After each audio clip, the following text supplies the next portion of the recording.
All right, hello everyone, and welcome to today's session where we are going to be talking about product development life cycle and its related concepts, right? Okay, let's get right into it. Now, you might be wondering, why is this important? Now, even if you're a product manager, a product designer, or a developer, or even a business owner, right? Understanding a product's life cycle helps you make better decisions at every stage of the product's journey. Now, from the time you think of a brilliant idea to the day the product is retired, every phase requires careful consideration and careful thought and strategy and action from you. So in today's lesson, I'll walk you through each of these product life cycle and the product development life cycle in detail. Okay, let's get right into it. So this is what we are going to be looking at today and more. Without any further ado, before we go further, I want us to, start with a clear understanding of something that sometimes tends to cause a bit of confusion. And that's totally understandable because these two terms, they sound so familiar. I mean, I'm talking about the product life cycle and product development life cycle. Now, I hear these terms get thrown around a lot in product management conversations or teachings and so on. And sometimes people even use them interchangeably, right? But the truth is, they refer to two different concepts, very different concepts. And as product managers or aspiring product people, it's really important that we understand that difference. So I'm going to be trying to break down that difference carefully to us today. Moving on, let's start with the product life cycle, right? Or what we often call the PLC, right? Basically, the product life cycle describes what happens to a product after it hits the market, right? So once your product is out there in the world, it is launched, people are seeing it, people are interacting with it or buying it, right? The product life cycle framework helps us understand the stages that the product goes through over time. And there are typically four distinct phases in this cycle. The first phase is what we call the introduction phase. This is when your product is brand new to the market, right? Maybe you've just launched and people are just starting to learn about it. You're likely spending, at this stage, you're likely spending a lot on marketing, trying to build awareness, trying to get those early adopters that we talked about. You're trying to get them to pay attention and give it a try. And often in this stage, sales are often pretty low because everyone knows, not everyone rather knows about the product yet.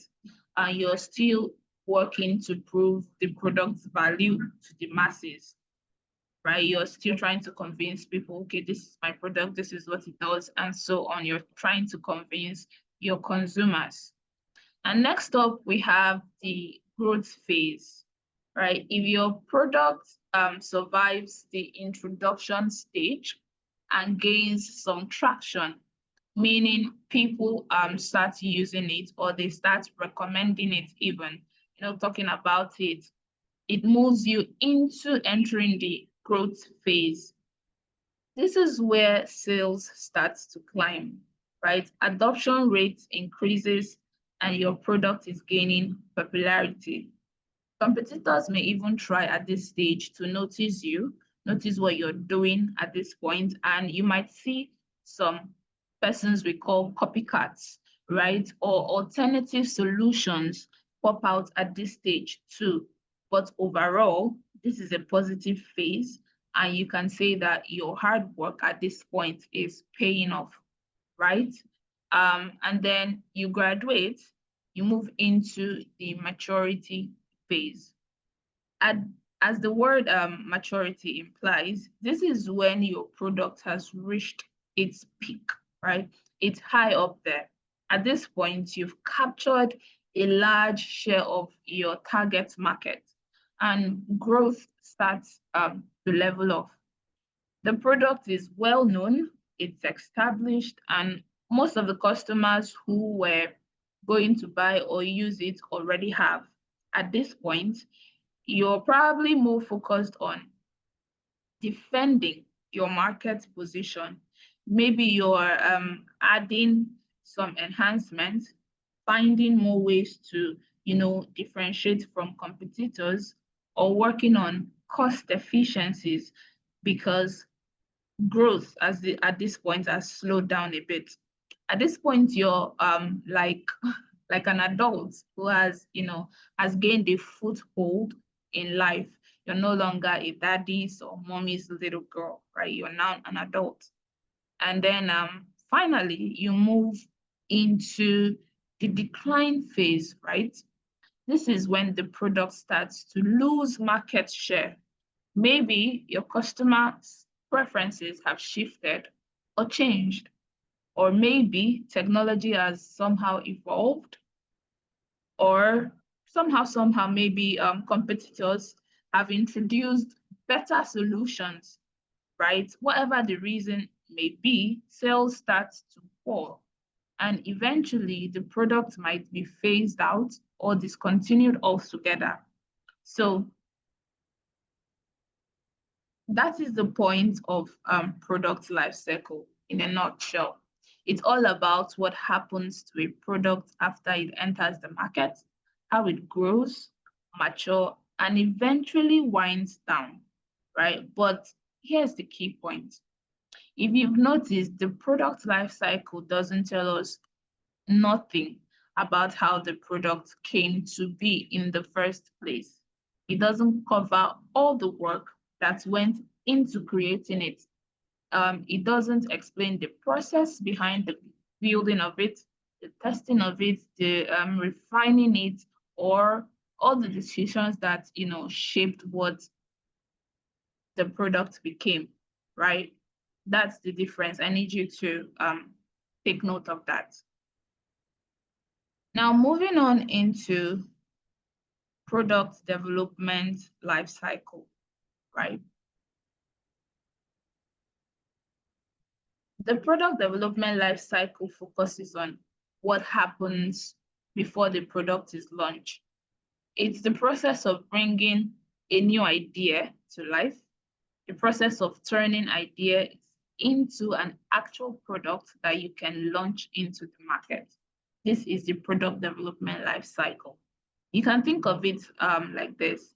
If the product lifecycle that we just finished talking about is the story of what happens after your product is born, the product development lifecycle is the story of its creation, right? More like a before and a after.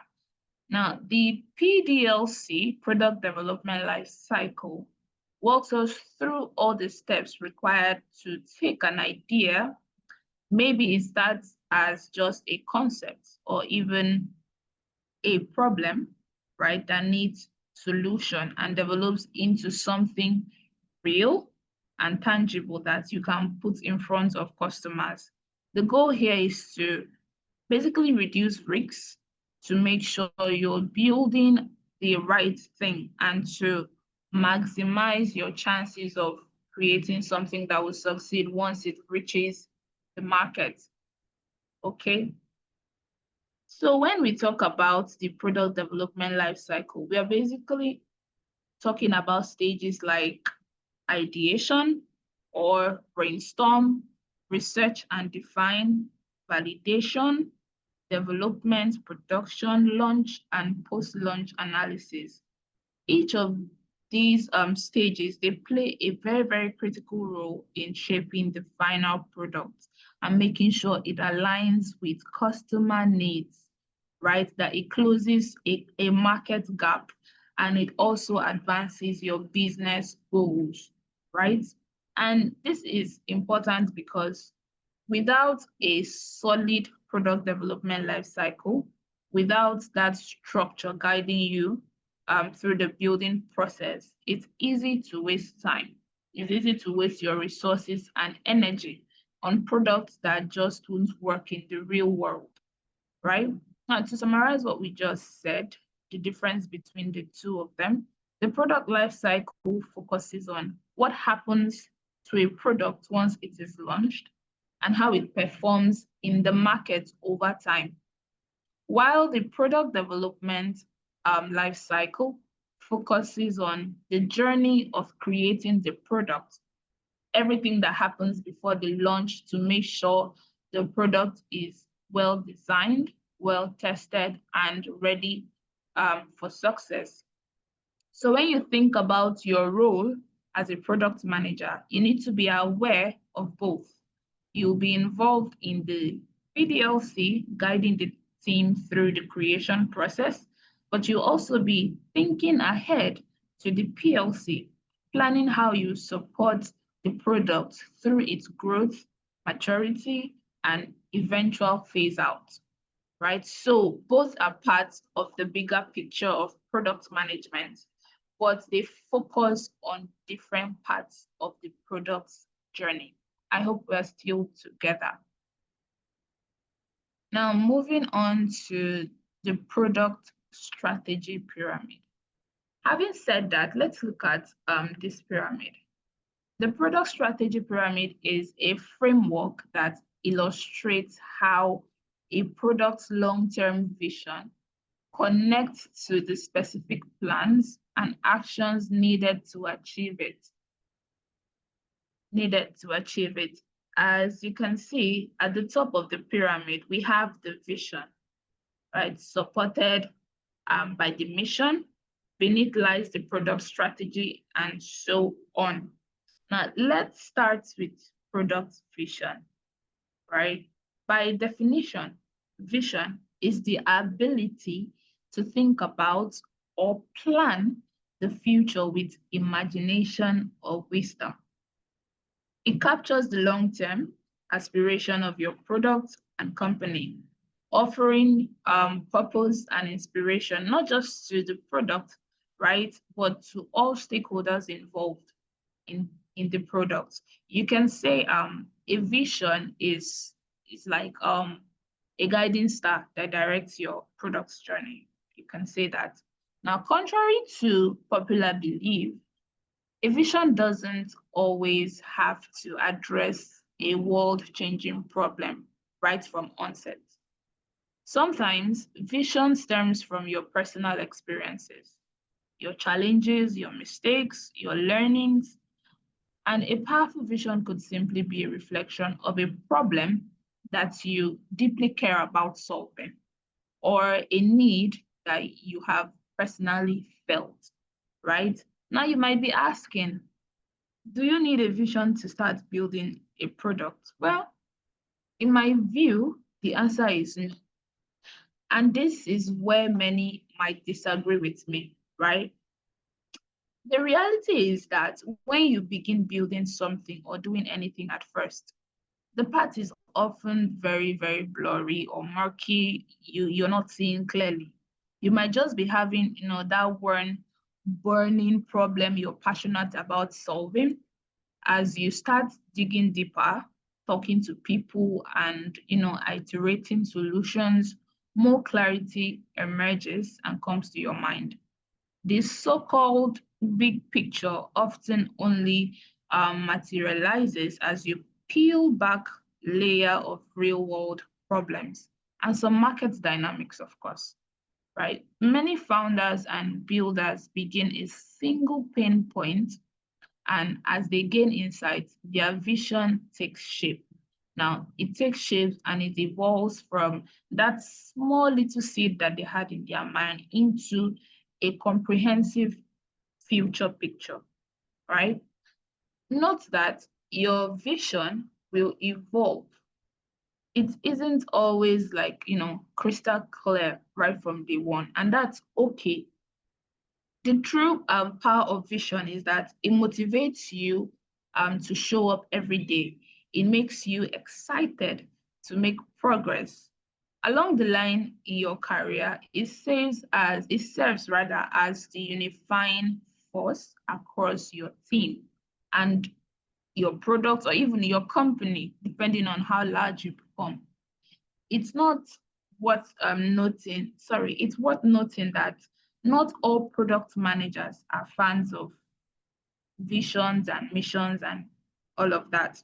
Now, some of them find it too abstract or disconnected from, the day-to-day reality of building a product. And that's fair, right? But a well-crafted vision is essential, not because it's all lofty or poetic, but because it helps teams stay on course, especially when choices get difficult. Now, for new product managers, you typically won't be responsible for crafting or generating a company's vision or a product's vision even from scratch. That is often the work done by the executives. But understanding the vision and internalizing it helps you make better decisions and ensures that your work contributes meaningfully to the broader mission of the company or the product, or vice versa, right? Now we move on to product strategy, right? On the product strategy, now that you have your vision, right, how do you achieve them? You do that by entering a product strategy. A product strategy defines the path you will take to reach your goals, right? Defines the path you take to reach your goals. It addresses the who of your product. Who are your target users? What are their needs, their motivations, their challenges? And then it moves on to the what, right? What problems are you solving for them? Why focus on this over the other one? And then it moves on to the how. How will you deliver your solution? Will you build it, or are you buying it? Or do you have to partner with externals to achieve it? The when too, right? When is the timeline? Because this forms the basis of your product roadmap. Your product strategy isn't set in stone, especially in the early stages.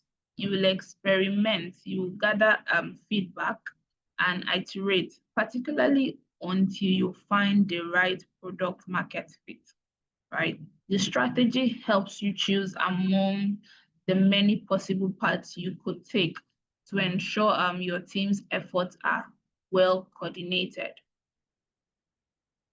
And then you have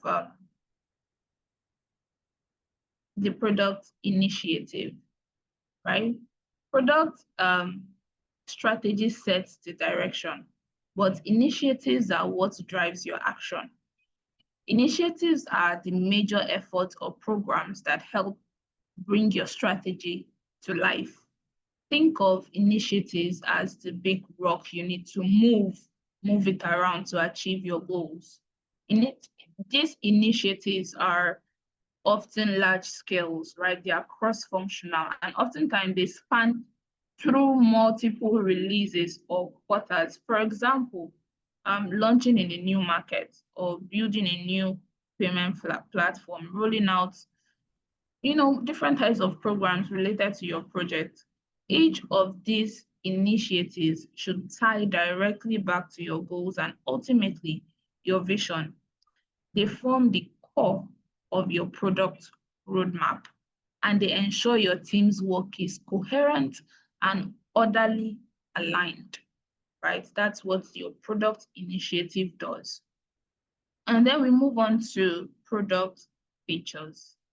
Now, your initiatives get broken down into features and the specific functionalities or experiences that your users are going to interact with. There's something called feature trap, right? Many teams fall into the trap of jumping straight to building features without first aligning on the vision, the goals, and strategy. I understand that it's tempting to chase exciting features or respond to customer requests without first asking them some critical questions that has the tendencies of pulling you into some common pitfalls. Questions like, what problems are we solving? Is this the best solution? Or how does this align with our strategy? And many other quality questions. Features are best understood as the building block that helps, your initiatives and makes it tangible. They are often broken down, further into epics and stories for execution by the development team. We'll understand as we move ahead, we'll understand the meaning of epics, the meaning of user stories, and so on as we move ahead. So don't fret. Now, in summary, right, visions are why we are doing this. What's the ultimate impact? What are we seeking to gain, right? And then goals, what's measurable, or what measurable outcome moves us towards that vision. And then you have strategy. Strategy is how we will achieve these goals. What's our plan of action?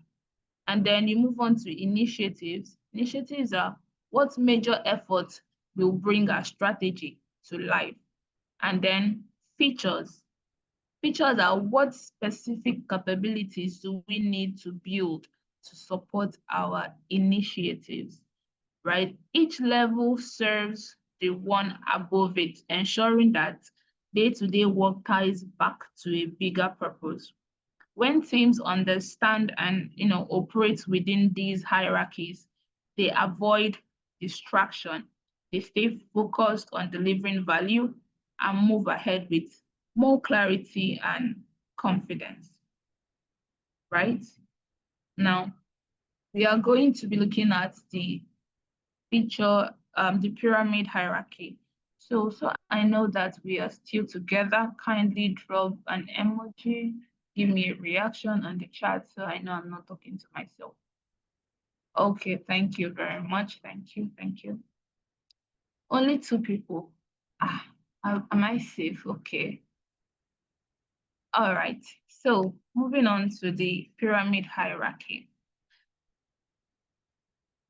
Your pyramid hierarchy should look something like this, like what you have on the screen, where you have your vision, which is why we are doing this, what's the ultimate impact that you're seeking, and your goals, what measurable outcome moves us towards that vision, your strategy, how we will achieve those goals, what's our plan of action, your initiative, what major efforts will bring our strategy to life. And then lastly, you have your features, which is what specific capabilities do we need to build to support our initiative, right? I mentioned that earlier. Now, this is like the heart of what we have to talk about today, the agile product roadmap. We've seen how that hierarchy helps us to make sense of what we are building, why we are building it, and how we got here. Now, here's the thing. Having all that, the vision, the goal, the strategy, that's not enough on its own. This is where the product roadmap comes in, right? This is where we take all that thinking, all that planning, and start to lay out a clear path that turns those ideas into actions. Let me say this as plainly as I can. The product roadmap is what connects our strategy to reality. It's as simple as that. This product roadmap you're seeing on your screen is like a calendar, right? It's what connects your strategy into reality. It's a chart. At the same time, it's more than just some chart or timeline you make because it looks good on a presentation slide, just like we have on the screen, right? It's a lot more than that. The roadmap and we are looking at Agile roadmap because there are other types of roadmaps, but we are focused on the Agile roadmaps today. The roadmap, of course, this is what helps us focus when there are too many priorities competing for attention, right? It helps us shut out the distractions that don't actually move the business forward. And it helps us stay focused on what's truly going to deliver value to our consumers and to the company. And beyond just being a planning tool, a product roadmap inspires, it motivates the team, it gives people ownership. Now, think about it. People can sometimes feel lost in the day-to-day grind of life, either with writing code or designing screens or just, generally living life and so on. But when they see how their work fits into the bigger plan on a visual board, that just has a way of making it click somewhere in their head. You see that unknowingly they begin to get excited about what they are building, right? The roadmap gives them that clarity of focus and purpose and sense of belonging to a team, right? It's what helps bring even people who are skeptics along because now they can see it. You're not just telling them, you're not just trying to convince them, they can see it, right? They see that, okay, this is where we are headed. This is why we are making these choices, right, at these times. What's also interesting about roadmap is that they are one of few artifacts, right? Almost everyone in the company sees a product roadmap. The sales team sees it because it helps them position the product. The marketing teams use it to plan their campaigns. Even folks who might, not normally get insight into strategy, they look at the roadmap and suddenly they understand, oh, that's why we are doing this right now. Oh, that's why we are here right now, right? You can say it creates that shared understanding. It helps everyone get on the same page about where we are going, what our goals are, and why we are prioritizing certain things at certain times.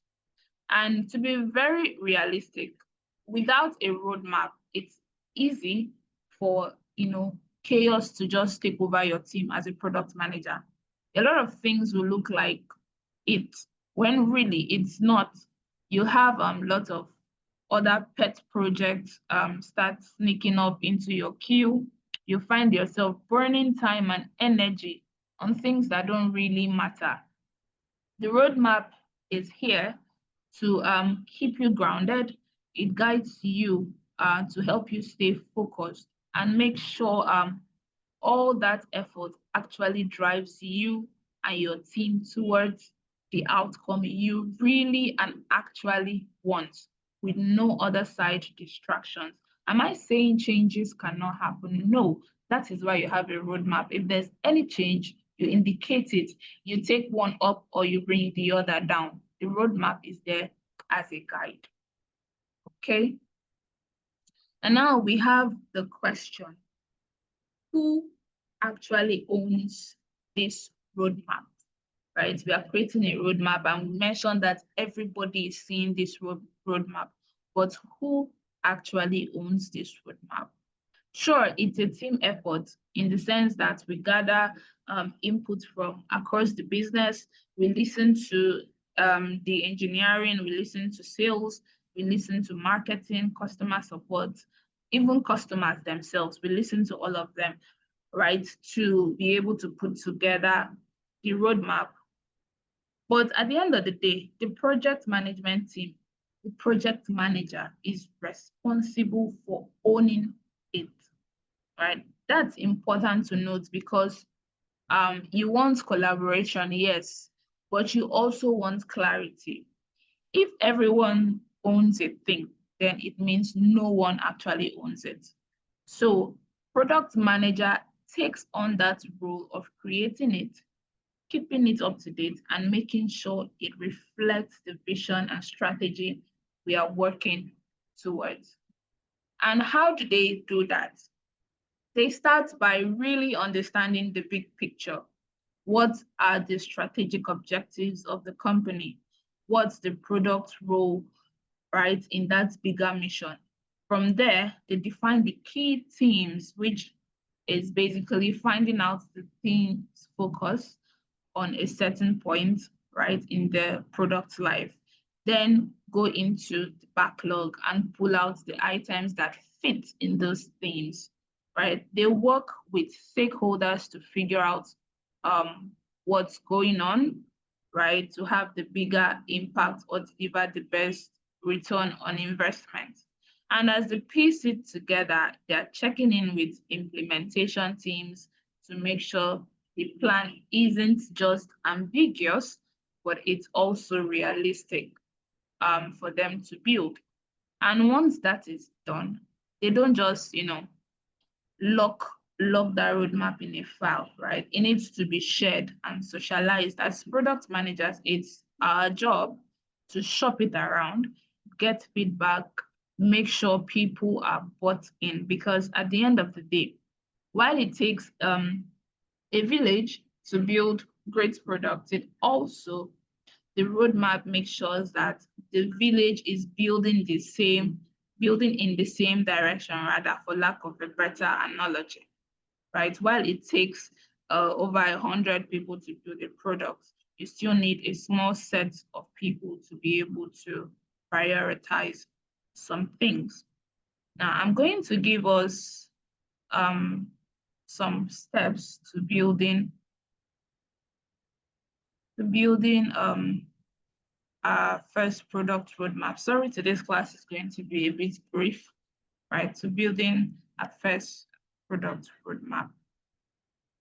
And right, we have the first one, which is to determine the why. Now, updating existing, let's say you get into a company, right, and they already have a roadmap and they give it to you. Updating an existing roadmap has its own set of challenges, but creating one from scratch is a tall order for any product manager, right? It's a very tall order.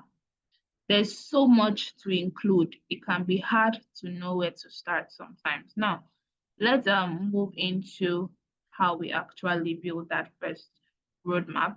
And I want you to think about this in a very practical human way, because that's how it will play out for you, right? First, before you touch any tool or start listing out features or drawing timelines, you need to determine the why, right, for your product.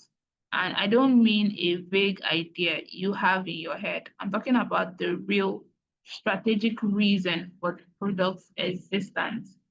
Why we are building this product, why are we prioritizing these attributes for the user at the time. You need to ask all of these questions. If you can't answer that clearly, right? If your team can answer that either, then you're not ready to build a roadmap, because at the end of every single decision you make, at the end of the day, you mark downstream, right? What you prioritize, what you push, what you delay, it's all anchored on the why. Without it, we are just busy for the sake of being busy or for the sake of just working. And I'll tell you, it's very common even for smart, experienced product manager to skip this. Maybe because they think they know the answer already, or they are in a rush to get something down before a meeting with the stakeholder. But if you don't do this work upfront, it catches up with you along the line, right? The stakeholders meeting won't even go well if you don't even have your roadmap all planned out. The team will be confused later along the line. You'll struggle with aligning each of the team, right? But if you do the work, if you define your why, I promise you, it makes everything smoother. Every decision becomes a lot easier because you have that strategic anchor. Now, once you've got that why, you've got your why nailed down, the next step is understanding who you're building the roadmap for. At any point in time, this is where many teams trip up. They create one roadmap document, maybe in a spreadsheet or a slide deck, and then they show that same view to everyone. They show that same view to executive, to developers, marketing. Everybody gets the same thing. But that's not what they need, right? Executives don't want the nitty-gritty feature details. They want to know, how does this help us win in the market? How does this drive growth or revenue?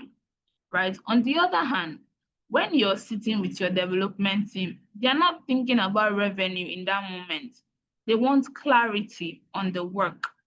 What tech are we using? How much time do we have? What are we prioritizing first, right? So when building a roadmap, you need to think about these audience, right? What does this group care about? What level of details do they need? And you don't want to be creating 10 separate roadmaps. That's not what I'm saying. And manually updating them. That's going to be very messy.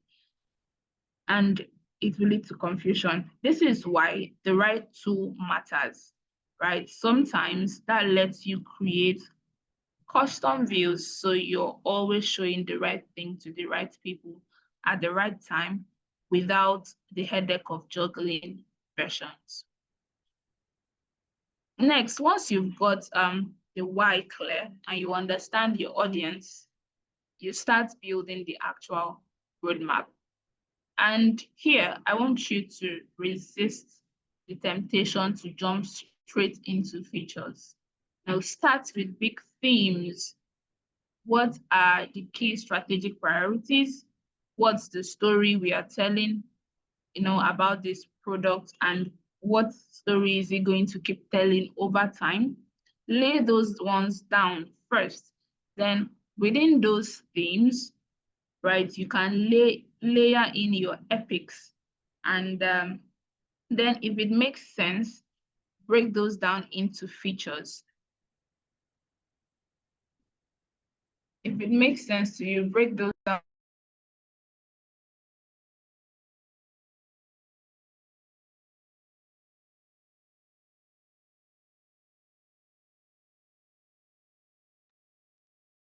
Okay, guys, sorry about that break. Right, I said if it makes sense, you break those down into um, features, right? But always from the top down, always keeping that strategic lens. And at every step, keep asking yourself, why is this on the roadmap? Why does this theme or epic deserve its place? Ask, why is it prioritized where it is? Why not the other one? Why does it have to be this one? And finally, this is so important. Please remember that no roadmap is final. No matter how good your plan looks, today, give me a moment.